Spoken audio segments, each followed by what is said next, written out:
یہ انہی کی فرمائش پر یہ صورت اتری ہے نا۔ انہوں نے سوال کیا تھا بتائیے ہمیں اصحاب کہف کا کیا واقعہ ہے، انہوں نے پوچھا تھا ہمیں بتائیے ذوالقرنین کا کیا معاملہ ہے، انہی نے پوچھا تھا ہمیں بتائیے خضر اور موسیٰ کا کیا واقعہ ہے، تو انہی کی فرمائش پر اللہ نے اس صورت کو نازل فرمایا۔ اور پھر جب آپ صلی اللہ علیہ وسلم ہجرت کرنے لگے تو ہجرت میں صورتحال کیا پیش آئی کہ آپ صلی اللہ علیہ وسلم نے مکہ کو چھوڑا، غار ثور میں جا کر آپ نے پناہ دی، اور غار ثور میں جب آپ نے پناہ دی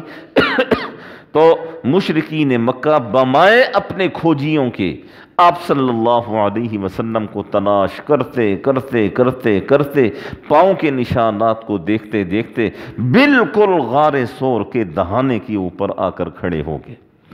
اور اتنا قریب وہ آپ صلی اللہ علیہ وسلم کے پاس آئے کہ اندر تو صرف آپ صلی اللہ علیہ وسلم اور حضرت ابو بکر صدیق رضی اللہ عنہ کی ذات گرامی تھی، تو حضرت ابو بکر صدیق رضی اللہ عنہ ذرا تھوڑا سا خوف زدہ ہو گئے۔ نبی اور غیر نبی میں یہی فرق ہے، نبی اور غیر نبی میں یہی فرق ہے کہ ابو بکر صدیق رضی اللہ عنہ نے تھوڑی سی پریشانی کا اظہار کیا اور کہا کہ اللہ کے رسول یہ مشرکین بالکل غار کے دہانے پر آئے ہوئے ہیں، اگر ان میں سے کوئی بیٹھ جاتا ہے اور بیٹھ کر اندر جھانک کر دیکھتا ہے تو وہ ہمیں یقیناً پا لے گا۔ تو آپ صلی اللہ علیہ وسلم نے کیا فرمایا، یہ ایک نبی کا ایمان ہے، لا تحزن ان اللہ معنا، ابو بکر پریشان نہ ہو، اللہ کی ذات ہمارے ساتھ ہے۔